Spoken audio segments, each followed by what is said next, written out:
संत रामपाल जी महाराज एक ऐसे महान संत जिन्होंने अपनी सतभक्ति, तत्व ज्ञान, करुणा और सेवा के बल पर समाज में नई मिसाल कायम की है। संत रामपाल जी महाराज की अगुवाई में उनके सभी सतलोक आश्रमों से समाज कल्याण के अद्भुत कार्यों ने समाज को सुनहरे भविष्य की एक नई उम्मीद दिखाई है।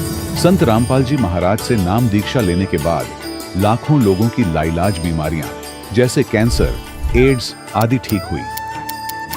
संत जी के ज्ञान से प्रेरित होकर उनके अनुयायियों ने लाखों यूनिट रक्तदान किया।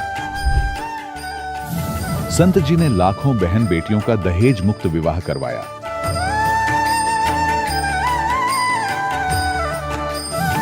संत जी ने लाखों लोगों का नशा छुड़वाया, करोड़ों उजड़े परिवार बसे।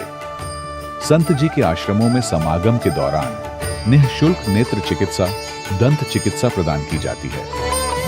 संत रामपाल जी महाराज द्वारा समय समय पर पर्यावरण संरक्षण के उद्देश्य से बड़े स्तर पर वृक्षारोपण किया जाता है। संत जी ने जरूरतमंदों को तत्काल राहत पहुंचाने के लिए एम्बुलेंस सेवा शुरू की। संत जी अपने अनुयायियों को देहदान के लिए प्रेरित करते हैं, जिससे मानवता की सेवा और चिकित्सा क्षेत्र में सुधार हो सके। संत रामपाल जी महाराज के सभी आश्रमों में हर रोज निःशुल्क भंडारा आयोजित किया जाता है, जहां हर वर्ग, हर जाति और हर धर्म के लोग एक साथ बैठकर भोजन करते हैं।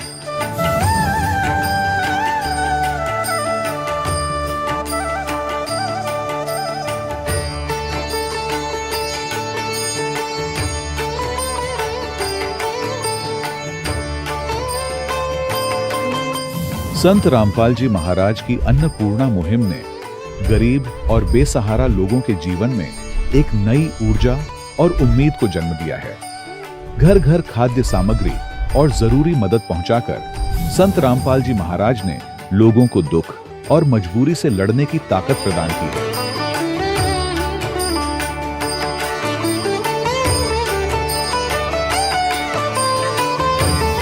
संत रामपाल जी महाराज द्वारा गरीब लोगों के लिए घर बनवाने का अद्भुत कार्य एक ऐसी मिसाल कायम कर रहा है जो सदियों सदियों संत जी की उदारता और दया भावना के तौर पर जाना जाएगा।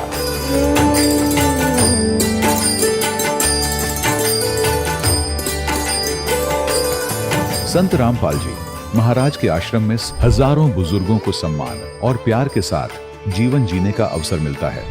उनके खाने, रहने और स्वास्थ्य की पूरी जिम्मेदारी संत रामपाल जी महाराज उठाते हैं। अनाथ बच्चों के लिए संत रामपाल जी महाराज के सभी आश्रम किसी वरदान से कम नहीं। यहाँ उन्हें शिक्षा, संस्कार और भविष्य के लिए बेहतर अवसर प्रदान किए जाते हैं। चाहे बाढ़ हो, भूकंप या महामारी, संत रामपाल जी महाराज और उनके अनुयायी हमेशा ही जरूरतमंदों के लिए सबसे आगे खड़े रहते हैं। कोविड महामारी के दौरान संत रामपाल जी महाराज के आश्रमों से करोड़ों लोगों के लिए भोजन, दवाइयां और जीवन रक्षक सामग्रियां उपलब्ध कराई गई। चाहे गरीब की मदद हो या किसी शोषित और पीड़ित वर्ग के हक और सम्मान की लड़ाई, संत रामपाल जी महाराज ने हमेशा ही उनकी दबी आवाज को सरकारों तक पहुंचाया है और उन्हें उचित न्याय दिलवाने में अहम भूमिका अदा की है।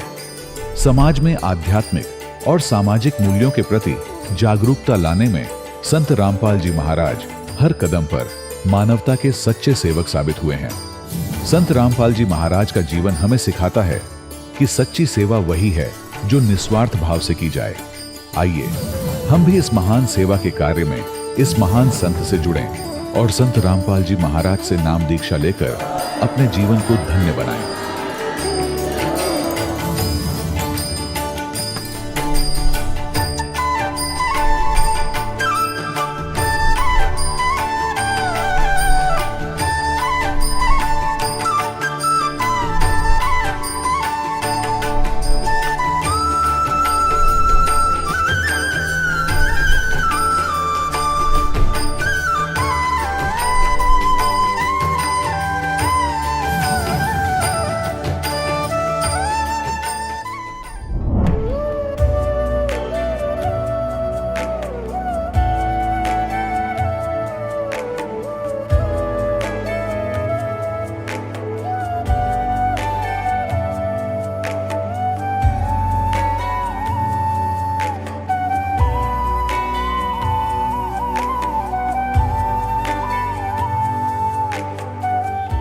पवित्र श्रीमद् भागवत गीता, पवित्र चारों वेद, पवित्र कुरान शरीफ, पवित्र बाइबल, पवित्र गुरु ग्रंथ साहिब, पवित्र कबीर साहिब की वाणी में छुपे हुए गूढ़ रहस्य अर्थात तत्व को जानने के लिए कृपया अवश्य सुनिए जगत गुरु तत्वदर्शी संत रामपाल जी महाराज के मंगल प्रवचन। सत साहिब दर्शकों, नशा जो युवा पीढ़ी के जीवन को बर्बाद करने का सबसे बड़ा कारण बन रहा है।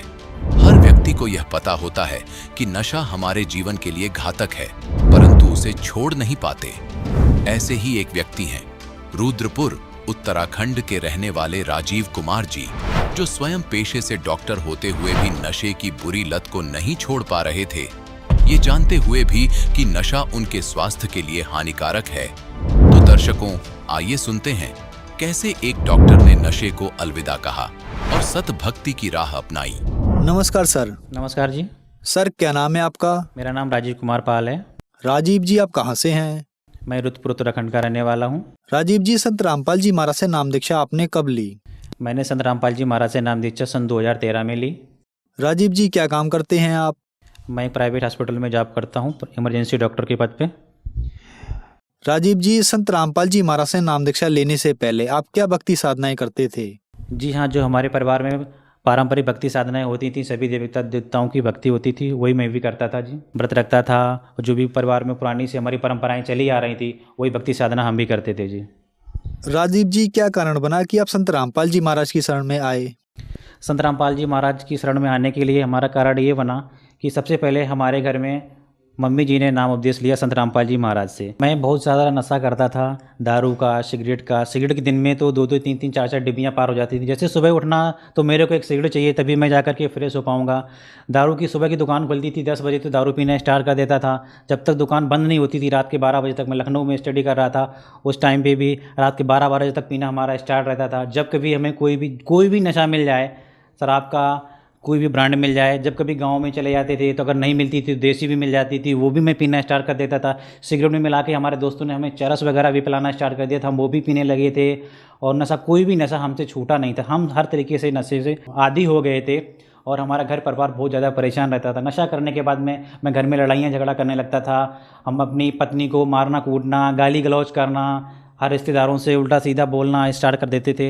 बहुत ज़्यादा मैं परेशान हो गया था और मम्मी भी हमारी बहुत ज़्यादा परेशान हो गई थी कि नशा करने के लिए किसी तरीके से ये नशा छोड़ दे। बहुत कुछ समझाया, लेकिन मेरे समझ में नहीं आता था। जैसे शाम होती थी पीना स्टार्ट कर देते थे, जब तक खुलती रही। सुबह जैसे दुकान खुली, हम लग जाता था, ड्यूटी पे गए, ड्यूटी पंच करी और बराबर में ही हम पीना स्टार्ट कर देते थे। जो भी नशा मिलता था हमें सब कुछ हम पीने लगे थे। हमारे यार दोस्त, हमारी संगत ऐसी थी कि सब पीने वाले थे। कोई चरस का पीने वाला था, कोई बीड़ी का पीने वाला था, कोई सिगरेट का पीने वाला था, कोई तंबाकू खाने वाला था। हमारी कोई संगति ऐसी नहीं थी। मैं खुद एक डॉक्टर हूँ, डॉक्टर के पद पे हूँ, उसके बावजूद भी मैं ऐसे नशे में घिर गया था कि मैं बहुत ही ज़्यादा। मेरे से जब भी कोई कहता था कि आप एक डॉक्टर हो और आप नशा करते हो, तो मैं उनको उल्टा जवाब देता था कि डॉक्टर पहले जाने तो हमारी कमियां क्या होती है, उसकी कमियां क्या हैं, और मुझे बहाना चाहिए था पीने का।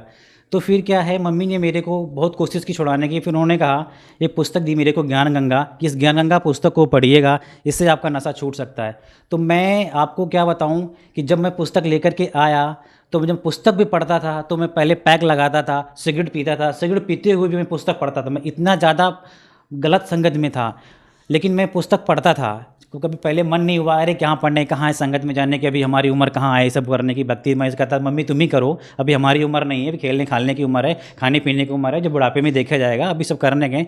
और मैं ऐसे नशे के चक्कर में था, लेकिन मम्मी ने ज़बरदस्ती मेरे को बैग में मेरी पुस्तक डाल दी। तो मैंने कहा चलो माँ है, माँ ने पुस्तक डाली है अगर, तो एक बार उसको खोल के देखते हैं इसमें क्या लिखा हुआ है। तो मैं नशा करता था और पुस्तक को पढ़ता था। पढ़ते पढ़ते पढ़ते उसमें ऐसे चीज़ें दी हुई थी कि जो नशा करता है अगले जन्म में कुत्ते की जोनी में जाएगा, बहुत सारे उसे बता रखे थे बुराइयां। तो मैंने धीरे धीरे जब पुस्तक पढ़ना स्टार्ट कर दिया, तो अंदर से मेरे को थोड़ी सी ग्लानि होने लगी। जब मैं संत रामपाल जी महाराज की शरण में गया नाम उपदेश लेने के लिए, उससे पहले बहुत ज़्यादा नशा करता था। फिर अचानक मैंने सोचा, मैंने कहा ठीक है, अगर संत हैं, पूर्ण संत हैं पृथ्वी पर, और मम्मी हमारी चाह रही है नशा छोड़ना, तो अगर ये चाहेंगे तो मेरा नशा छूट जाएगा, और नहीं चाहेंगे तो मैं फिर भी करता रहूँगा। संत रामपाल जी महाराज की दया, ऐसी दया हुई कि मेरे अंदर से ऐसी प्रेरणा हुई कि नशा को छोड़ें, और मैं जाकर के संत रामपाल जी महाराज से सन 2013 में नाम उपदेश ले लिया। राजीव जी, आप एक डॉक्टर हैं और डॉक्टर होने के बाद भी आप नशा करते थे, आपने संत रामपाल जी महाराज की पुस्तक पढ़ी ज्ञान गंगा। उसको पढ़ने के बाद आपकी जिंदगी ही बदल गई। आपने नशा छोड़ दिया और संत रामपाल जी महाराज से नाम दीक्षा ली। तो जो दर्शक आज आपको टीवी पर देख रहे हैं और वो भी संत रामपाल जी महाराज की ये पुस्तक मंगाना चाहते हैं ज्ञान गंगा, जिसको पढ़ने के बाद आपका नशा छूट गया, तो वो दर्शक संत रामपाल जी की ये पुस्तक कैसे मंगा सकते हैं? संत रामपाल जी महाराज द्वारा लिखित पुस्तक मंगवाने के लिए आजकल फेसबुक में परमात्मा का प्रचार दिया जाता है, पुस्तक सेवाएं होती हैं, उसमें ऐड दिया जाता है, उसमें नीचे नंबर दिया जाता है, उससे आप नंबर पे मैसेज कर दे, आपको पुस्तक संत रामपाल जी महाराज द्वारा लिखित पुस्तक बिल्कुल घर तक निःशुल्क दी जाएगी, कोई चार्ज नहीं उसका लिया जाएगा और पुस्तक पढ़ सकते हैं आप संत रामपाल जी महाराज की। सर, संत रामपाल जी महाराज से नाम दीक्षा लेने के बाद क्या आपको कोई लाभ भी मिले? संत रामपाल जी महाराज से नाम उपदेश लेने के बाद में मुझे छोटे मोटे तो बहुत सारे लाभ हुए। पहले मैं आर्थिक स्थिति हमारी बहुत ख़राब रहती थी, मैं नशे में रहता था, हमारे पास पैसे नहीं रहते थे कि दूसरों से उधार लेकर के पीना स्टार्ट कर देते थे, लेकिन मैं पीते थे। जब से मैं संत रामपाल जी महाराज की शरण में आया हूँ तब से मुझे संत रामपाल जी महाराज की दया से पैसे की कोई भी प्रॉब्लम नहीं रहती है। घर में पैसे पड़े रहते हैं, कोई दिक्कत नहीं। पहले सैलरी मिलती थी, सैलरी का कुछ पता ही नहीं रहता था कि कब खत्म हो गई है, लेकिन अब संत रामपाल जी महाराज की दया से जब तक शरण में आया हूँ संत रामपाल जी महाराज से, तब तक मुझे पैसों की कोई भी समस्या नहीं। आर्थिक स्थिति हमारी बहुत अच्छी हो गई है, कोई प्रॉब्लम नहीं है। मैं प्रार्थना करना चाहता हूँ कि ऐसे भक्त और भी जो भी लोग हैं जो ऐसे नशे से पीड़ित हैं, जिस तरीके से मैं सुधर गया हूँ, अगर आप संत रामपाल जी महाराज के द्वारा लिखित पुस्तक पढ़ेंगे, उनका ज्ञान समझेंगे, तो आप भी नशे से मुक्त हो जाएंगे। जब मैं इतनी ज़्यादा सिगरेट पीता था, सिगरेट पीने के से अंदर हमारे एक पस बन गया था, फेफड़ों में पस बन गया था। मैं खुद हॉस्पिटल में हूँ, हमारे हॉस्पिटल के सारे सीनियर डॉक्टरों ने बहुत ज़्यादा कोशिश कर ली कि इनका पस निकाला जाए, नीडल डाल डाल के निकाल लेते, लेकिन वो पस इतना ज़्यादा चिपक गया था अंदर कि वो नीडल में आ ही नहीं पा रहा था, पस अंदर सूख गया था। तो फिर उन्होंने दूसरे डॉक्टर के पास में रेफ़र कर दिया मुझे, सर्जन के पास में। तो सर्जन के पास में जब गया तो उन्होंने बोला कि मैं एक बार कोशिश कर लेता हूँ, अगर निकलेगा निडल से तो निकल आएगा, और नहीं निकलेगा तो आपको दिल्ली जाना पड़ेगा, और दिल्ली में जा करके आपको एक चेस्ट की सर्जरी होगी, ओपन सर्जरी जिसको बोला जाता है, उसको चेस्ट को खोल के फिर अंदर से उसको सफाई करी जाएगी, तब आपको ठीक हो पाएंगे। तो मैं संत रामपाल जी महाराज से जुड़ चुका था उस टाइम पर। मैंने अंदर अंदर प्रार्थना करी संत रामपाल जी महाराज से कि जो भी करना है आप परमात्मा, मैं कहीं नहीं जाऊँगा, आपको ठीक करना है तो करिए। मैं मेरे अंदर बहुत सारे अवगुण थे पहले, मुझे पता है उसकी वजह से मेरा हुआ, लेकिन मैं अब आपकी शरण में हूँ। अब आप जो करेंगे, जहाँ करेंगे, मैं यहीं कराऊंगा, जो भी करना है तो करेंगे। मैंने डॉक्टर साहब को बोला, मैंने आप कोशिश करिएगा, जो भी करना है आप वहीं करिए। मेरे हॉस्पिटल में सारे डॉक्टरों ने कोशिश कर ली थी। जब मैंने संत रामपाल जी महाराज से मन ही मन में प्रार्थना करी, तो दूसरे हॉस्पिटल में जाकर के जब उन्होंने मेरे अंदर ट्यूब डाली तो 3 से 3.5 लीटर पूरा फ्लूइड निकला, पूरा पस एकदम गाढ़ा सा रेड कलर का पूरा पस निकला। और पस निकलने के बाद में फिर मैंने कहा जो भी होना है सब यहीं करना है, मुझे जो करना है, जो ठीक करना है, मेरे संत रामपाल जी महाराज ठीक करेंगे और कोई ठीक नहीं कर सकता है। तो पूरा पस निकला और मैं संत रामपाल जी महाराज की दया से यहीं पे ठीक हो गया हूँ। तब से आज तक मुझे कोई दिक्कत नहीं हुई है। सर, संत रामपाल जी महाराज से नाम दीक्षा लेने के बाद आपको बहुत सारे लाभ हुए। आप एक डॉक्टर हैं और डॉक्टर होने के नाते और संत रामपाल जी महाराज के शिष्य होने के नाते हम दोनों तरफ से आपसे पूछते हैं कि लोग नशा करते हैं, नशा नहीं छोड़ पा रहे हैं। आज के समय में नशा एक बहुत ज्यादा गंभीर बीमारी या समस्या बनता चला जा रहा है। तो संत रामपाल जी महाराज के पास ऐसा क्या है जो लोग नशा नहीं छोड़ पाते और संत रामपाल जी महाराज की शरण में आते हैं और नशा छोड़ देते हैं? आप एक डॉक्टर हैं, इन बातों को अच्छी तरीके से जानते हैं। सर, क्या कारण है?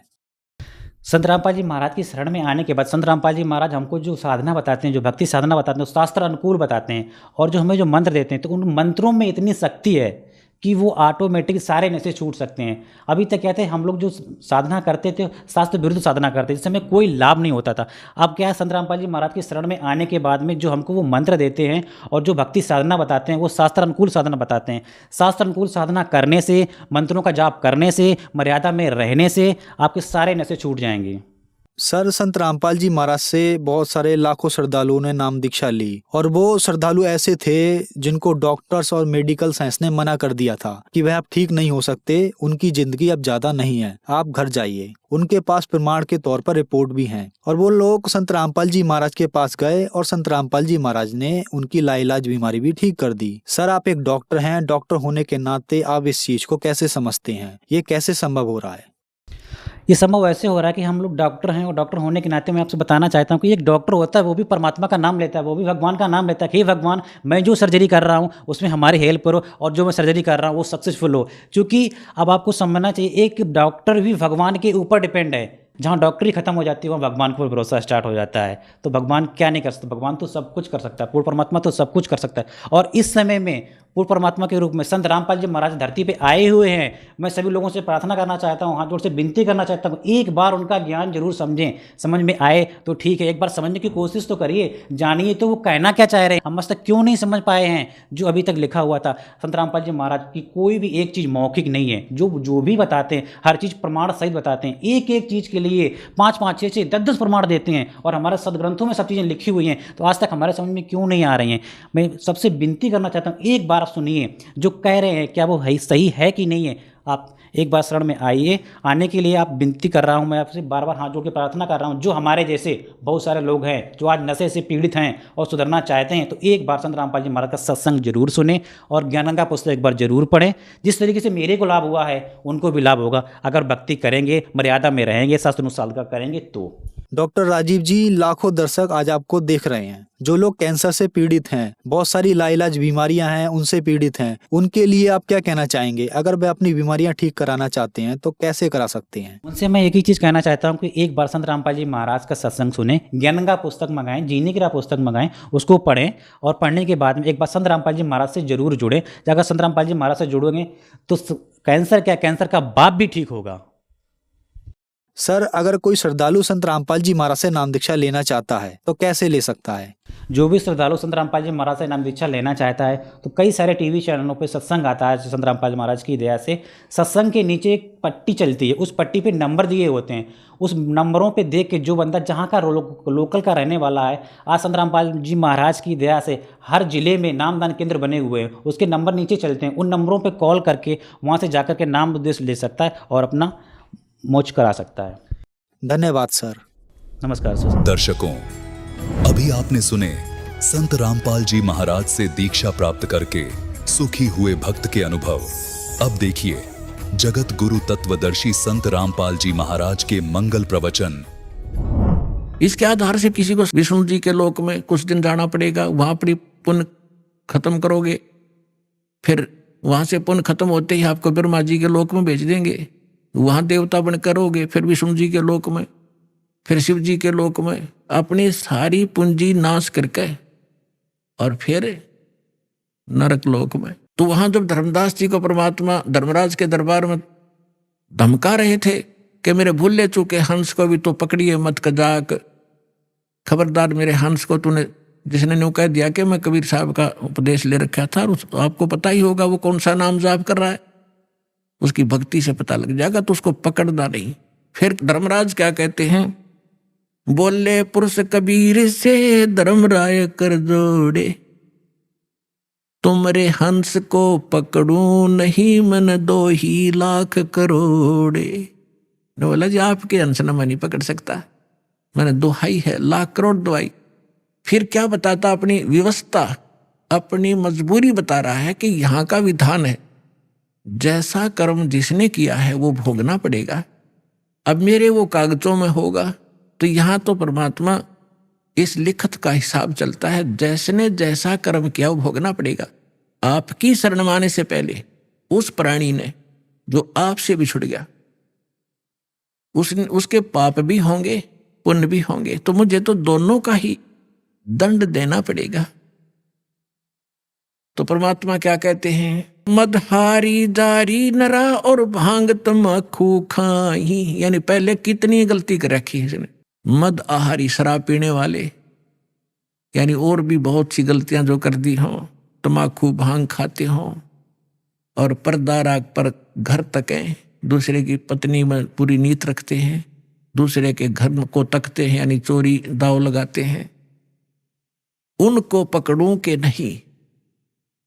आपकी शरण माने से पहले जिन्होंने जो गलतियां ये कर रखी हैं दाता, उनको पकड़ूं के नहीं। मदहारी जारी नरा जो भांग तमाकू खाही, परदारा पर घर तकें जिनको लो अकनाही। धर्मराय विनती करे सुनियो पुरुष कबीर, हे भगवान कबीर सुनियो, जिनको तो पकड़ने पड़ेंगे और जड़नी पड़े जंजीर। अब परमात्मा क्या कहते हैं, कर्मों से तीरथ हैं अब हैं जो शरण कबीर, जिनको निश्चय मारे हूं और काटो बल तकसीर। परमात्मा क्या कहते हैं, पहले किए सो बकस हूं, आगे करे ना कोई। कबीर कहे धर्मराय, सो नाम रटे मम सोई। ये करम वरम ब्रह्मंड के मैं पल में करहूं नेश। जिन हमरी दो ही दई, सो करो हमारे पेश। अपने आत्माओं, अध्यात्म ज्ञान का तभी हिंट भी नहीं थे अपने पास। इस जैसे आप देखते हो प्रत्येक देश में, प्रत्येक देश का एक राजदूत भवन होता है, ऐसे ही परमात्मा ने प्रत्येक ब्रह्मांड में अपना एक राजदूत भवन बना रखे। और जो यहां ऐसा कहता है कि मैं तो ऐसे ऐसे भगवान कबीर साहब का भक्त हूं और मैंने, आप मेरा निर्णय, मेरा कोई अकाउंट नहीं कर सकते, तो परमात्मा कहते हैं कर्म भरम ब्रह्मंड के मैं पल में कर हूं नेस, 1 मिनट में नष्ट कर दूंगा तेरे, तूने ये बकवास जो इस जीव से करवा रखी है, तूने करवाए सारे उल्टे कर्म इससे, अज्ञान भर के इसके अंदर। और जिसने मेरा नाम लिया, मेरी दुहाई दी कि इस हृदय से जो पुकारेगा वहां के, मैं तो भगवान कबीर साहब का शिष्य था, उनका बच्चा हूं, आप मुझे कैसे ले आई यहाँ पर? तो उनको मेरे पास, मेरे राजदूत भवन में करो हमारे पेश। तो उसका अकाउंट भी नहीं लेना, खबरदार, परमात्मा ने यहां तक बोल दिया। करम भरम ब्रह्मांड के मैं पल में करहूं नेश, यानी क्रॉस कर दूंगा, उन पर कांटा लगा दूंगा। जिन हमरी दो ही दई, सो करो हमारे पेश। कहां तक इन परमात्मा गारंटी ले रहे हैं? शिव मंडल ब्रह्मापुरी तो विष्णु लोक में हो, हमरे गुण भूले नहीं तो आण छुटाऊं तो। होय होय।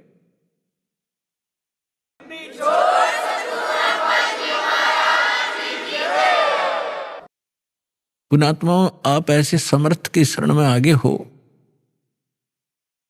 आपका कोई कुछ नहीं बिगाड़ पाएगा, लेकिन आप सावधानी बरतना, दृढ़ रहना, संसार के इस बहाव में बहना नहीं। तो कितनी गारंटी दे रहे परमात्मा। जैसे दास बहुत बार बताता है, शिव मंडल ब्रह्मापुरी में कौन जाओगा?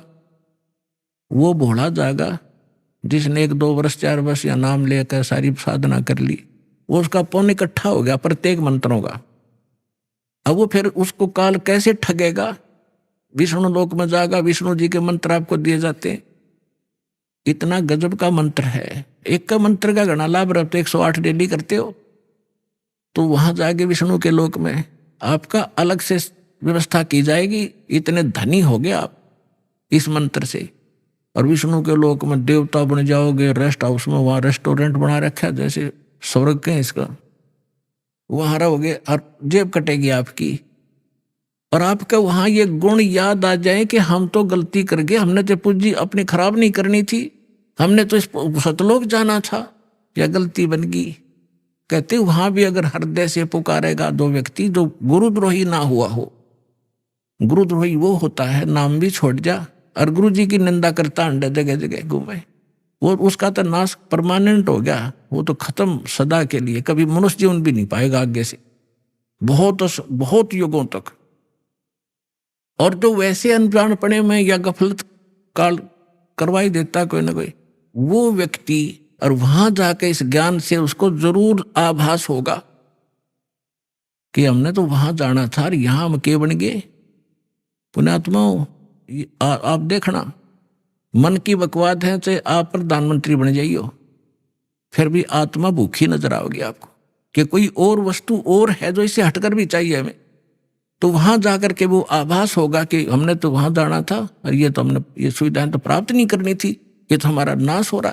कहते वहां भी तो हृदय से पुकारेगा परमात्मा, कबीर जी हे सतगुरु, गलती बन गई मुझ नीच से, छुटवाओ मुझे। कहते शिव मंडल ब्रह्मापुरी चाहे विष्णु लोक में हो, हमरे गुण भूला नहीं तो आण छुटा होता है, तुझे वहां से छुटवा लाऊंगा।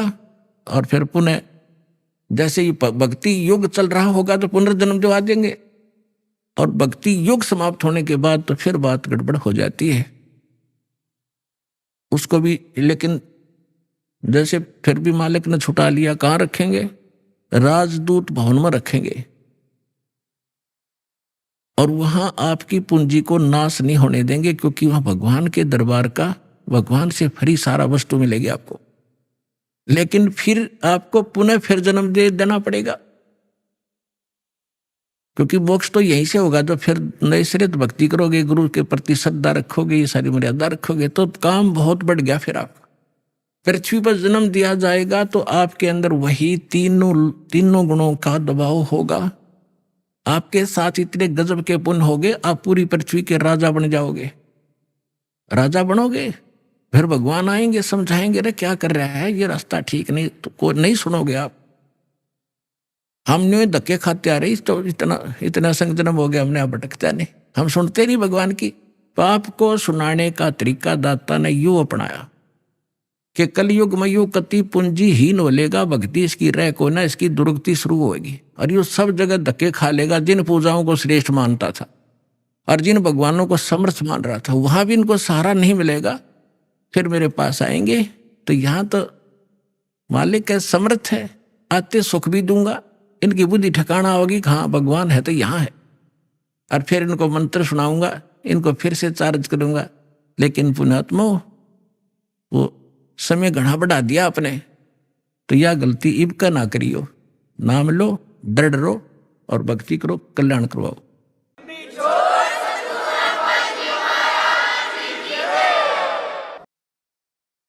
परम पिता परमात्मा पूर्ण ब्रह्म सर्व सृष्टि रचनहार कबीर देव कबीर परमेश्वर जी की असीम रजा से आप चंद पुण्यात्माएं परमात्मा की महिमा सुनने के लिए उपस्थित हुए। जिन पुण्यात्माओं पर परमात्मा की विशेष रजा होती है, उन्हीं को इतना समय मिलता है, अन्यथा ये काल भगवान इस प्राणी को अपने जाल में ऐसे तरीके से फंसा चुका है कि इस जीव को मृत्यु तक ये आभास नहीं होता कि मैं कर क्या रहा हूं, मुझे करना क्या चाहिए था। जिस संपत्ति को मैं जोड़ रहा हूं, जिस परिवार को मैं अपना मान बैठा हूं, जिस स्थान को मैं अपना समझता हूं, इसमें मैं रहूंगा कितने दिन। फिर हमारा एक ऐसा समाज बना दिया, हम उस परंपरा को देखकर संतुष्ट हो जाते हैं कि ये सबके साथ ऐसा ही हो रहा है, मृत्यु हो जाती है, कभी भी मर जाते हैं, कोई बात नहीं, चलेगा, क्योंकि हमारे पास कोई विकल्प नहीं था। अब परमात्मा स्वयं आए, यथार्थ ज्ञान हमें बताया, तो हमारी कुछ आंखें खुली, क्योंकि ज्ञान से ही एक सतर्कता आती है, ज्ञान से ही रुचि बनती है, ज्ञान से ही दिशा बदलती है। और ज्ञान अधिकारी के मुख से उच्चरित होगा तो वो असर भी करता है। यहां पर लाखों की संख्या में ऐसे श्रद्धालु हैं जो शराब पीते थे, तमाकू सेवन करते थे, बीड़ी सिगरेट हुक्का के माध्यम से, और वो नहीं छोड़ पाते थे। ये शिक्षा माता पिता और भी सभ्य समाज के लोग कहा करते हैं कि भी शराब नहीं पीनी चाहिए, तमाकू नहीं पीना चाहिए, अच्छी बात नहीं, लेकिन वो खुद भी पी रहे होते हैं। तो कहने का तात्पर्य है, ये काल भगवान, ये ब्रह्म ज्योत स्वरूपी निरंजन, जिसको ऋषि महर्षि ब्रह्म कहा करते थे, और वो ब्रह्म साधना करके अपने आप को सबसे सुपीरियर माना करते थे, इसने इस जीव को ऐसे ढंग से फंसा लिया और ये विकार ज्यादा करवाता है। इसने अपना एक मन एलिमेंट छोड़ दिया आत्मा के साथ में। आत्मा को आवश्यकता है परमात्मा की महिमा की, परमात्मा के गुणगान हो, इसको उसकी आवश्यकता है। और ये मन इसके ऊपर प्रधान बना दिया, इसको डरा धमका के रखता है, भयभीत रखता है और विकारों की तरफ घसीट ले जाता है। विचार करने की बात है, तमाकू कोई पीने की चीज है? तमाकू इस शरीर को कार्बन डाइऑक्साइड की बजाय ऑक्सीजन की आवश्यकता है और ये इसमें कार्बन डाइऑक्साइड इसमें प्रवेश करवाता है हुक्का, बीड़ी, सिगरेट के माध्यम से, और जिसके कारण आत्मा मलिन होती है, मन में विकार पैदा होते हैं, स्वभाव ठीक नहीं रहता। और स्वभाव ठीक नहीं रहेगा तो हम एक दूसरे के साथ छोटी सी बात पर भिड़ पड़ेंगे, लड़ पड़ेंगे, लट्ठम लट्ठा, तमोगुण बन जाते हैं। फिर शराब कोई पीने की चीज है जिसको पी के बेसुध हो जावा इंसान, और मांस कोई खाने की वस्तु है। अब हम कितनी स्पीड से इन बुराइयों को ग्रहण कर रहे हैं। तो काल ये चाहता है कि ये आत्मा परमात्मा की है और ये हमारे साथ प्रतिशोध ले रहा है। इस नालायक ने गलती खुद करी और फिर गलती हमने करी कि हम इसके साथ आ गए, इसके ऊपर आसक्त होकर के। इसने वहां ऐसी गलती करी जो ऐसे सच्चे लोक में अलाउड नहीं। एक युवा लड़की के ऊपर बदनीयत की और जिसका दंड इसको मिला कि वहां से निष्कासित किया गया। हम इसके साथ पहले ही चिपक चुके थे तो हम भी यहां फंस गए। तो इसने गलती स्वयं की और अक्षुब्ध भगवान से हो गया। हम उसके बच्चे परमात्मा के इसके साथ आ गए। इसने हमारी वो दुर्गति कर रखी है जिसमें आपकी या भांग उतर जाएगी या काल की भांग, जिसको तुम एक श्रेष्ठ काम समझ रहे हो, कोठी बनाना, बंगले बनाना, ब्याह शादी में बकवाद करना, गुटी लगाना। और ये ज्ञान जब आपके हृदय में समाएगा तो पता चलेगा आपको आप कैसा जीवन जी रहे हो। तो ये चाहता है कि जितने आप दुखी होगे परमात्मा उतना ही दुखी होता है। जिस माता पिता के बालक दुखी हो वो चैन से सो नहीं सकता, आहार भी नहीं कर सकता। और उस परमात्मा के आप बच्चे हो, इसने क्या हालत कर रखी आपकी। किसी का कैंसर होगी, किसी का टांग टूट गई, किसी का आंख फूट गई, किसी को कोड लगा है, कोई वैसे मानसिक परेशानियां। फिर बाकी बच्चे हो बकवादों पर लगा दिए, घुट्टी डालो, फिल्म देख लो, मांस खा लो। नरे कर्म बिगड़वाता आपके। और फिर इसने कहा है कि जैसे कोई कर्म करेगा मैं तो भगवान वैसा ही फल देता हूं। और इस मन एलिसमेंट को छोड़ रखा है, सारी बकवाद करवाता है। और ये मन इतना पावरफुल है, ये समझ लो ये ज्योत निरंजन ही है। और ये ब्रह्मा विष्णु महेश के भी वश नहीं। तो जीव की औकात आपकी। तो जब हम समर्थ की शरण में आते हैं फिर इसका प्रभाव हमसे हट जाता है और परमात्मा की भक्ति करने से आत्मा में शक्ति आती है। और फिर इस मन की वो बेमतलब की बकवादों को आत्मा रिजेक्ट कर देती है दृढ़ता के साथ। पहले ये दृढ़ता के साथ रिजेक्ट नहीं कर पाती क्योंकि इसको कोई सहारा नहीं मिलता। तो अब परमात्मा की भक्ति से आत्मा दृढ़ होती चली जाएगी, विकार छूटते चले जाएंगे और आपके अंदर एक विशेष विनम्रता और सद्भावना उत्पन्न होती चली जाएगी जो भक्त के लक्षण होते। तो पुण्यात्माओं, सत्संग में वही पुण्यात्मा आती है जिनके बहुत ही जन्म जन्म के घने पुण्य आपके साथ है।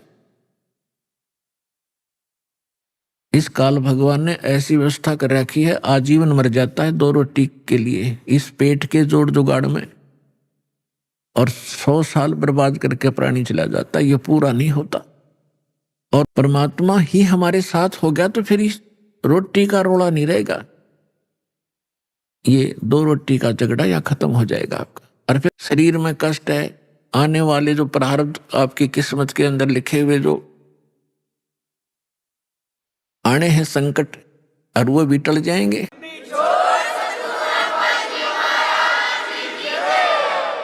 तो सौभाग्य आपका, आप सतलोक आश्रम में पहुंचे हो। ये कितने दयालु हैं भगवान आपके। ये वो परमात्मा है जिसमें ये सर्वगुण संपन्न है, विद्यमान है। तुमेव माता च पिता तुमेव, तुमेव बंधु च सखा तुमेव, तुमेव विद्या च द्रविणम तुमेव, तुमेव सर्व मम देव देव। ये वो परमात्मा है जिसमें ये सभी गुण विद्यमान हैं। यही हमारा माता पिता है। माता पिता का जो अपने बच्चों के प्रति जो भाव होता है, अपने बच्चों को कितना वो सुखी देखना चाहते हैं, तो वो गुण भी परमेश्वर में है। बंधु यानी भाई और सखा यानी मित्र भी यही सच्चा है। विद्या, धन, ये सब कुछ परमात्मा के अधीन है। और इस परमात्मा से संपर्क होने के बाद ये समस्या खत्म हो जाएगी। आपको बुद्धि भी देगा, आपको यहां गुजारे लायक या माया भी देगा। अपने आत्माओं, हम अध्यात्म ज्ञान से हम पूर्ण रूप से अपरिचित थे। हम लोक वेद दंत कथा सुन सुनकर उसी पर आसक्त हो गए थे, उसी ज्ञान को अंतिम मान लिया था। जो भी जिस धर्म मजहब या ग्रुप या पंथ में जुड़ा है, और उसका एक बहुत बड़ा दायरा होता है। हम उस दायरे में रहकर केवल वही विचार विमर्श करते रहते हैं, उन्हीं परंपराओं का निर्वाह करते रहते हैं, जिस कारण से हमें कोई ऑब्जेक्शन नहीं होता कि जो हम कर रहे हैं ये गलत भी होगा। और गलत और ठीक का ज्ञान सत्संग से होता है। सत्संग स्वयं परमात्मा ही कर सकते हैं। तीन लोक और भवन चतुर्दश कोई नहीं सत्संगी, तीन लोक और भवन चतुर्दश कोई नहीं सत्संगी। गरीबदास जी ने कहा है कि 14 लोकों में और इन 3 लोकों में कोई भी सत्संगी नहीं है। सत्संगी मीन जिसको यथार्थ अध्यात्म ज्ञान हो, सच्चा ज्ञान हो। एक परमात्मा कबीर जी को छोड़कर उसने जो ज्ञान दिया उसके अतिरिक्त कोई सत्संग ही नहीं। तो पुण्यात्मा, जो व्यक्ति प्रथम बार यह सुनता है कि किसी को भी ज्ञान नहीं, तो उसके यह बात गले उतरा को नहीं। कारण क्या है कि हमने अज्ञान सुन रखा है, ज्ञान कभी सुना ही नहीं। आपको बहुत बार सिद्ध किया है कि देवी पुराण के अंदर गीता प्रेस गोरखपुर से प्रकाशित 28 से लेकर 28-29 पृष्ठ पर स्पष्ट किया है। प्रथम स्कंद में व्यास जी पूछ रहे हैं नारद जी से कि किस भगवान की भक्ति करनी चाहिए, कौन सक्षम है, कौन समर्थ है।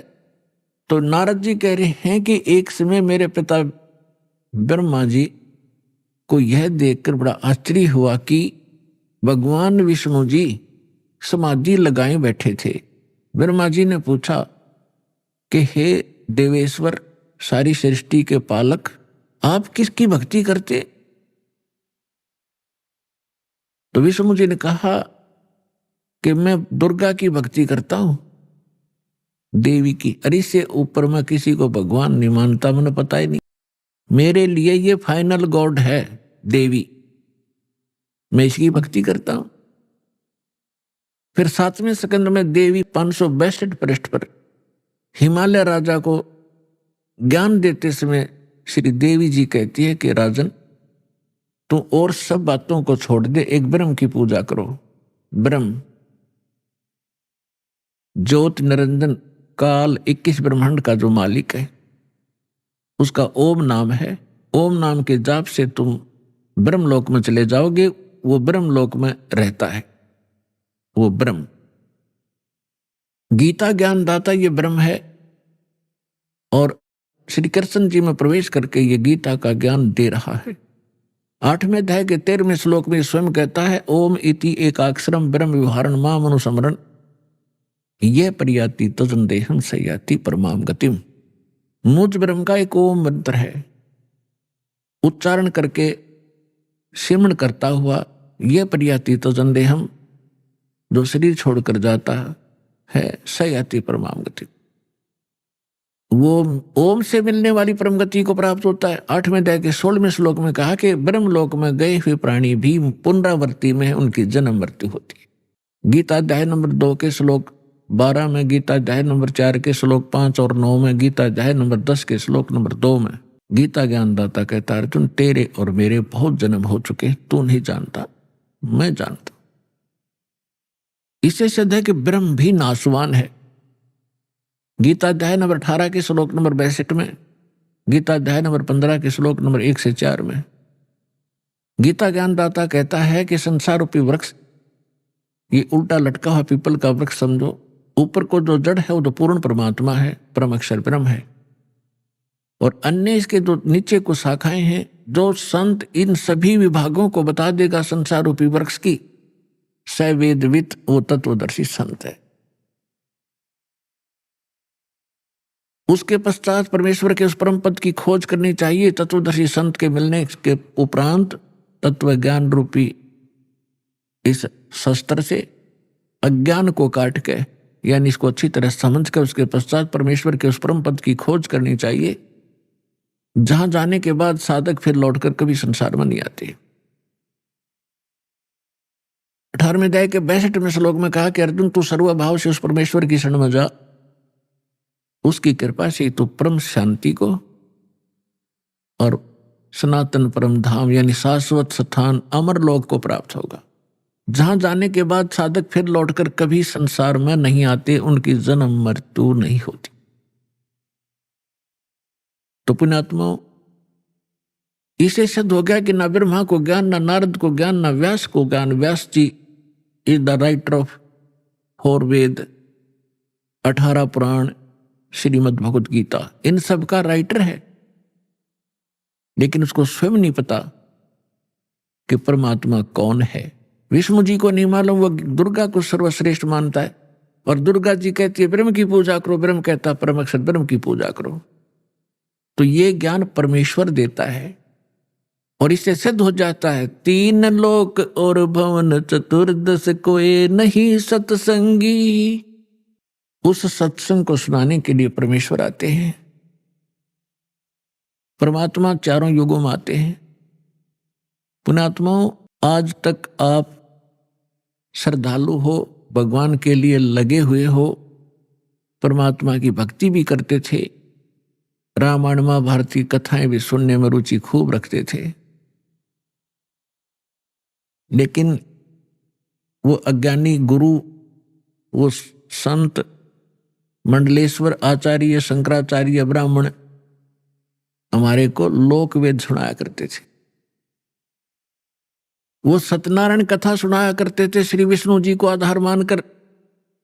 सत्यनारायण का अर्थ होता अविनाशी परमात्मा। और श्री देवी भागवत के अंदर 3रे स्कंद में सचित्र मोटा टाइप गीता प्रेस गोरखपुर से प्रकाशित के 123 पृष्ठ पर श्री विष्णु जी कहते हैं अपनी माता दुर्गा की महिमा गाते हुए, तुम शुद्ध स्वरूपा हो, ये सारा संसार तुम इसे उद्भासित हो रहा है, मैं ब्रह्मा और शंकर आपकी कृपा से विद्यमान है। हमारा तो आविर्भाव माने जन्म, तिरोभाव माने मृत्यु हुआ करता है। हम नित्य नहीं है, हम अविनाशी नहीं है, आप ही नित्य हो। जैसे इनकी बुद्धि काम करे थी, आप प्रकृति देवी हो। भगवान शंकर भी कहते हैं कि हे माता, यदि भगवान विष्णु के बाद उत्पन्न होने वाले ब्रह्मा भी आपके पुत्र हैं, तो मैं तमोगुणी लीला करने वाला शंकर क्या आपकी संतान नहीं हुआ? अर्थात मुझे भी जन्म देने वाली तुम ही हो। और ये हमारे शंकराचार्य आचार्य, ये नकली गुरु ब्राह्मण, ब्रह्मा विष्णु अजर और अमर हैं, सर्वेश्वर हैं, कोई माता पिता नहीं है। खाक पढ़ाए ने सदग्रंथों को, ये खाक टीचर थे जिसने सिलेबस का ज्ञान नहीं, मूर्ख बना रखा था हमारे। अभी आपने सुने संत रामपाल जी महाराज के मंगल प्रवचन। आइए अब सुनते हैं संत रामपाल जी महाराज से नाम दीक्षा लेकर सतभक्ति करके अद्भुत लाभ प्राप्त करने वाले अनुयायी के विचार। मिलिए छत्तीसगढ़ के बालोद जिले के जागेश कुमार जी से, जो हिंदू धर्म में प्रचलित सभी साधनाओं के साथ साथ राधा स्वामी पंथ की भक्ति साधना भी करते थे। परंतु इन सभी साधनाओं को करते हुए भी जागेश जी अपने जीवन में अनेक समस्याओं से जूझ रहे थे। लेकिन ऐसा क्या हुआ कि इन्होंने राधा स्वामी पंथ को छोड़कर संत रामपाल जी महाराज से नाम दीक्षा ग्रहण कर ली। आइए सुनते हैं जागेश जी की कहानी उन्हीं की जुबानी। नमस्कार सर। नमस्कार सर जी। सर क्या नाम है आपका? मेरा नाम जागेश कुमार साहू है। जागेश कुमार जी, आप कहाँ से हैं? मैं ग्राम कोसागोंदी, जिला बालोद, छत्तीसगढ़ का निवासी हूँ। जागेश्वर जी, संत रामपाल जी महाराज से नाम दीक्षा आपने कब ली?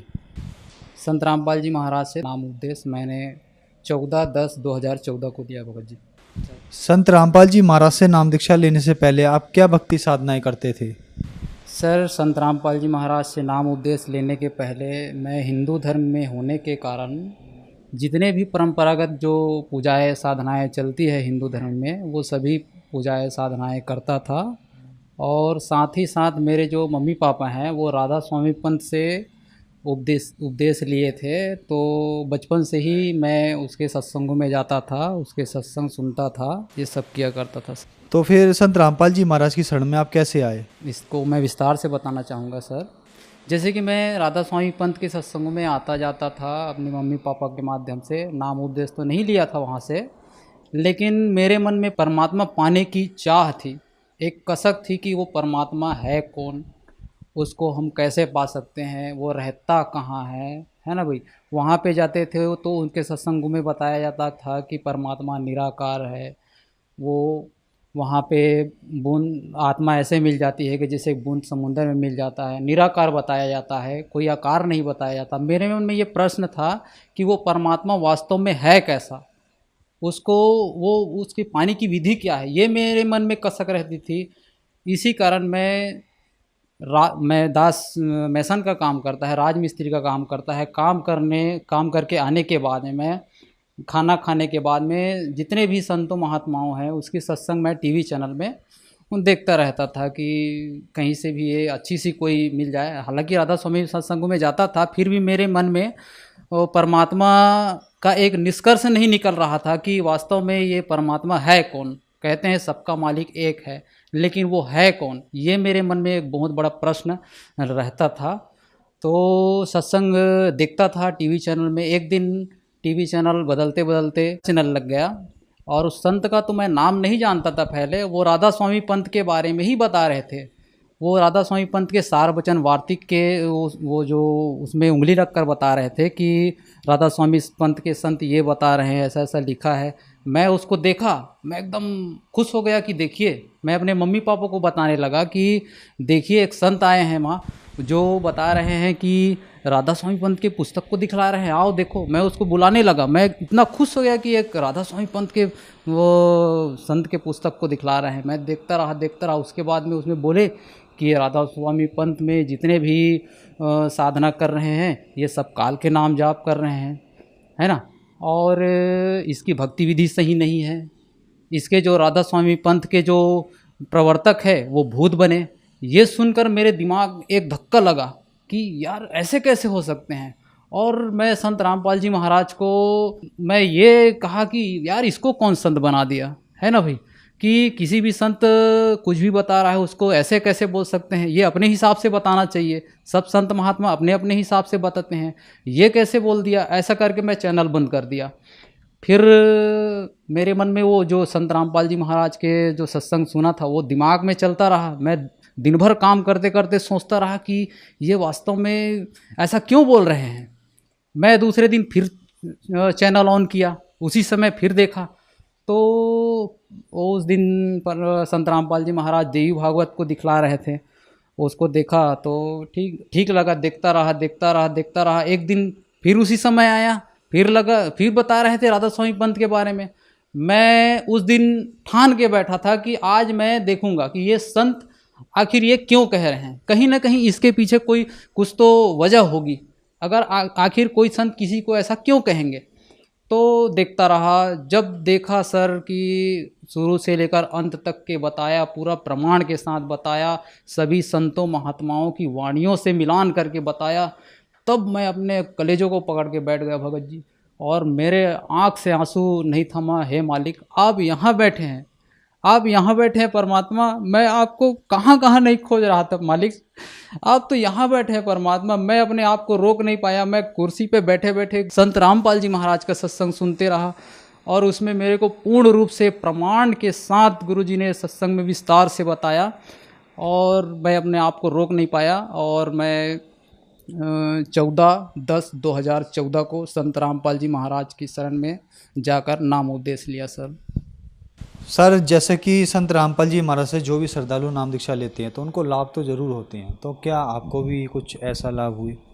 हाँ सर, संत रामपाल जी महाराज से पहले हम नाम उपदेश नहीं लिए थे, तो भक्ति कर रहे थे, उससे हमको लाभ और हानि का तो पता ही नहीं था। लाभ और हानि का पता जब चला जब हम संत रामपाल जी महाराज से नाम उपदेश लिए। संत रामपाल जी महाराज से नाम उपदेश लेने के बाद अनेकों लाभ हुए भगत जी। उसमें से मैं आपको थोड़ा लाभ बताना चाहूँगा, क्योंकि ज़्यादा बताऊँगा तो आपके पास समय नहीं है, तो थोड़ा लाभ बताना चाहूँगा। जैसे कि ये दास मेसन का काम करता है, थोड़ी दिन हुए थे मेरे को संत रामपाल जी महाराज से प्रथम नाम उपदेश लेकर आए हुए। मैं रात को लगभग 7 साढ़े 7 बजे काम से वापस आ रहा था सर जी, उधर से ट्रैक्टर आ रहा था, देर से मैं साइकिल से वापस घर आ रहा था।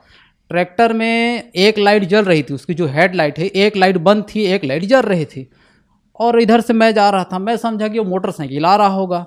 मेरे दोस्त और मैं दो जने थे, और मैं आराम से सतनाम का जाप, संध्या आरती तो कर चुका था, सतनाम का जाप करते करते आ रहा था। जैसे ही नज़दीक ढलान थी भगत जी सर जी, वो जैसे ही मैं नज़दीक आया, मैं देखा अरे ट्रैक्टर, अब भाई मैं तो मरूंगा भाई, मेरा तो हो गया आज, मेरी आंखें बंद हो गई है मालिक, आप जानो। अब गाड़ी पार हो गई, जब मेरी आंखें खुली तो यार मैं कहाँ हूँ, मेरे मन में ऐसा धक्का लगा कि हे मालिक, आप आज आपकी शरण में अगर मैं नहीं होता तो उस दिन मेरी जान निश्चित ही जानी थी सर। बहुत ज़्यादा काम करने के बाद भी हमारे पास में बचता नहीं था, हमेशा कर्ज में डूबे हुए थे। उसके बाद में खाने के लिए, ठीक से अपना जीवन यापन करने के लिए 2 रोटी का साधन भी नहीं था, मजदूरी करते थे। उसके बाद में परमात्मा ने धीरे धीरे हमारी आर्थिक स्थिति, संत रामपाल जी महाराज की सद्भक्ति लेने के बाद हमारी आर्थिक स्थिति में थोड़ा सुधार हुआ, 2 पैसे बचने लगे। और दास का छोटा बच्चा था, उसको बहुत शारीरिक रूप से परेशानी थी, वो हमेशा तबीयत ख़राब, एक का तबीयत ख़राब होता था उसको हॉस्पिटल ले जाते थे, उसका ठीक होता था उसको हॉस्पिटल ले जाते थे। जितने भी हम मजदूरी करते थे, जितने भी कमाई आता था, केवल हॉस्पिटल में ही जाता था, 1 पैसा बचता नहीं था। और उसके बाद में संत रामपाल जी महाराज से नाम उपदेश लेने के बाद में वो धीरे धीरे वो परेशानी थी वो दूर हो गई, और ये हमको आर्थिक लाभ हुआ। और मेरी भगतमती जो है, मेरी भगतमती का मैं बताना चाहूँगा, उसको भी परमात्मा ने जीवन दान दिया है। और बर्तन मांजने के लिए अचानक बैठी तो अचानक पेट में उसका दर्द हुआ। पहले से ऐसे कोई दिक्कत नहीं था, अचानक काल का दाव लगा, पेट में दर्द हुआ। उसके बाद में उसके पेट की जो बच्चेदानी का जो नस है वो फट गया सर। फटने के बाद ब्लड जमा हो गया, वो दर्द के मारे कर्राने लगी, क्या करूं। रात के 9:30 बज चुके थे, 10 बज चुके थे। मैं डॉक्टर के पास, अपने गांव में जो डॉक्टर है उसके पास ले गया, वो दर्द की दवाई दी, उसको खिला दिया। वो रात भर दर्द के मारे कर्राने लगी, कर्राते बेहोश हो गई। हॉस्पिटल ले जाने के बाद डॉक्टर के पास ले गया, डॉक्टर ने बोला कि इसको सोनोग्राफी करना पड़ेगा, सोनोग्राफी करने के बाद ही हम कुछ बता सकते हैं। मेरी भगतमती बेहोश थी, हम लोग संत रामपाल जी महाराज से उपदेश ले चुके थे, मेरी भगतमती बेहोश थी। उसके बाद डॉक्टर बोले कि इसके जो पेट की जो नस है, बच्चेदाने का जो नस है वो फट चुका है, और उसमें से ब्लड निकल के आप इसके पेट में जमा हो रहा है। अगर इसको ऑपरेशन अभी नहीं तो इसकी जान जा सकती है। उसकी जान को बचाने के लिए हमको उसका ऑपरेशन तत्काल करना पड़ेगा। तो मैं बोला ठीक है सर, अब ऑपरेशन करना पड़ेगा तो आप ऑपरेशन कीजिए। अब मैं क्या करूं, मेरा दिमाग काम नहीं कर रहा था। अचानक ऐसा हुआ तो मन ही मन परमात्मा की याद आई, परमात्मा तत्वदर्शी संत रामपाल जी महाराज की याद आई। तो मैं तत्वदर्शी संत रामपाल जी महाराज के जो कांटेक्ट नंबर दिए होते हैं उसमें फ़ोन किया और प्रार्थना लगाया कि हे मालिक ऐसा ऐसा बात है, मेरी भगतमती का जो है ये ऑपरेशन बोल रहे हैं, क्या करूं मालिक। तो परमात्मा मालिक का आदेश आया कि ठीक है बेटा, परमात्मा दया करेंगे। तो उसके बाद में मैं आया, डॉक्टर मुझे बुलाए, जहाँ पे ऑपरेशन थिएटर था वहाँ अंदर लेकर गए, वहाँ ऑपरेशन चल रहा था। उसी समय बोले डॉक्टर दिखाए, उस जितने भी सिचुएशन थी उसको दिखलाया, इतना ब्लड निकल चुका है, इतना ब्लड निकल रहा है, साफ़ नहीं हो रहा है और हम आपको कुछ नहीं बता सकते। और अगर ये मैं आपको बता रहा हूँ कि 72 घंटे के अंदर अंदर अगर इसको होश आ गया तब आप मानिए कि ये जीवित रहेगी, नहीं तो हम कुछ नहीं कह सकते, आप इंतज़ार कीजिए, ऐसा करके बोले और एक कागज़ पे साइन किए। मैं बोला डॉक्टर को ठीक है डॉक्टर साहब, आप अपना काम कीजिए, बाकी मालिक जो है देख रहे हैं और जो भी करेंगे आप अपना काम कीजिए। उसके बाद में मैं वहाँ से निकल गया सर।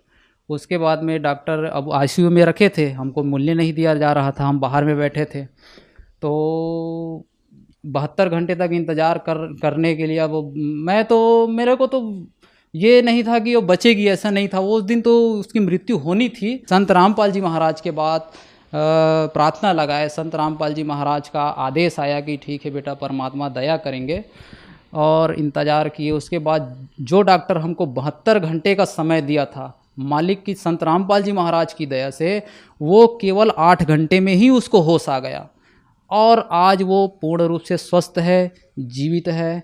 इस तरह से परमात्मा मालिक तत्वदर्शी संत रामपाल जी महाराज की दया से उसको भी जीवन दान मिला, मुझे भी जीवन दान मिला। दास के पास 2 रोटी का साधन नहीं था, मालिक ने वो भी दया किया। तो इस तरह से हमको सारे लाभ मिले। एक आध्यात्मिक लाभ भी हुआ है, मैं उसको भी आपको थोड़ा सा बताना चाहूँगा। मैं एक दिन सतलोक लेकर गए संत रामपाल जी महाराज मुझे। संत रामपाल जी महाराज मेरे आगे आगे चल रहे थे, मैं पीछे में चल रहा था। सतलोक के वो सामने मैं गया, मैं अकेला था वहाँ पे, संत रामपाल जी महाराज वहाँ पे नहीं थे। मैं इधर उधर देख रहा था कि मैं ये कहाँ आ गया। बहुत बड़ा गेट था और मैं इधर उधर देख रहा था। गेट अचानक खुला, गेट खुला तो उसमें थे एक दूधिया प्रकाश। उस प्रकाश का तो मैं वर्णन नहीं कर सकता। मैं देखा, मेरे को लगा कि मैं ये कहाँ आ गया। उसके बाद में उधर से हंस आत्माएँ आई, बहुत बड़े बड़े उसके शरीर थे, लंबे लंबे हाथ थे, सफ़ेद वस्त्र धारण किए थे। बहुत दूर से देखा, मैं गेट के सामने खड़ा था, वो लोग खुशी मनाते आ रहे थे। आए और मुझे सीने से लगा लिए, सीने से लगाए और सीधे ले गए। उसके बाद मैं परमात्मा के इधर उधर और ज़्यादा कुछ तो नहीं देखा, सीधा परमात्मा जहाँ पे उसके सिंहासन है वहाँ पे गया और दंडवत प्रणाम किया। बगल में तत्वदर्शी संत रामपाल जी महाराज थे, सिंहासन में पूर्ण परमात्मा कबीर साहिब जी विराजमान थे। और उसके बाद में दंडवत प्रणाम किया। उसके बाद सिर ऊपर करके देखा तो तत्वदर्शी संत रामपाल जी महाराज सिंहासन पर विराजमान थे। मैं वहाँ से उठा, चंवर किया, चंवर करने के बाद में फिर दंडवत प्रणाम किया और संत रामपाल जी महाराज का, मालिक का इतना ज़ोर से जय घोष किया। मैं अपने जीवन में उतना ज़ोर से जय घोष नहीं किया था। मैं नींद से मेरी आवाज़ बाहर निकल गई। भगतमती मेरी बगल में सोई थी, वो बोले कि क्या कर रहे हो भगत जी। मैं उसको बता नहीं पाया, मेरा शरीर जो है एकदम सुन्न हो गया था, मैं बता नहीं पाया उसको। सवेरे उसको बताया कि मैं ऐसा ऐसा बात है, मैं सतलोक गया था, मालिक के दर्शन हुए, मैं अब यही है, आध्यात्मिक लाभ भी हुआ है। सर, संत रामपाल जी महाराज से नाम दीक्षा कैसे ली जा सकती है? संत रामपाल जी महाराज से नाम उपदेश लेना बहुत ही आसान है सर। संत रामपाल जी महाराज ने इतनी दया की है कि जगह जगह नामदान सेंटर खोल दिए हैं, सभी ज़िलों में नामदान सेंटर खोल दिए हैं। और टीवी में सत्संग आता है, सत्संग चलता है, उसके नीचे में पीली पट्टी चलती है, उसमें कॉन्टेक्ट नंबर दिए होते हैं। उस कॉन्टेक्ट नंबर में आप कॉन्टेक्ट करके आप अपने नज़दीकी नामदान सेंटर का पता कर सकते हैं और संत रामपाल जी महाराज से नाम उपदेश लेकर अपने भक्ति कर सकते हैं। धन्यवाद सर। अच्छा सर।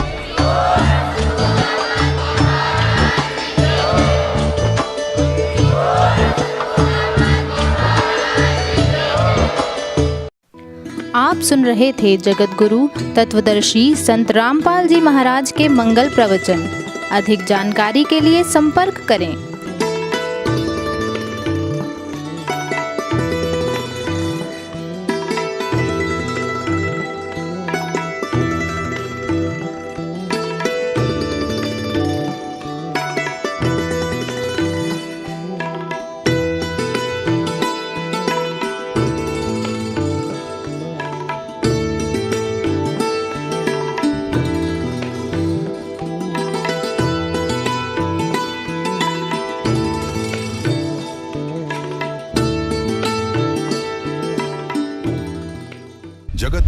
तत्वदर्शी संत रामपाल जी महाराज जी के पावन सानिध्य में भक्ति की अलख जगाने तथा श्रद्धालुओं को सत्य भक्ति मार्ग का रास्ता दिखाने हेतु कनाडा के लोकप्रिय channel the TV NRI channel पर जगत गुरु तत्वदर्शी संत रामपाल जी महाराज जी के मंगल प्रवचनों का प्रसारण प्रतिदिन सुबह 7:30 बजे से 8:30 बजे तक तथा रात्रि 7:30 बजे से 8:30 बजे तक किया जा रहा है। इस सत्य भक्ति मार्ग को अपनाने के लिए अधिक से अधिक सत्संग प्रसारण देखें। इस सत्संग प्रवचन का सीधा प्रसारण संत रामपाल जी महाराज लाइव सत्संग YouTube चैनल और जगत गुरु संत रामपाल जी महाराज Facebook पेज पर भी देख सकते हैं।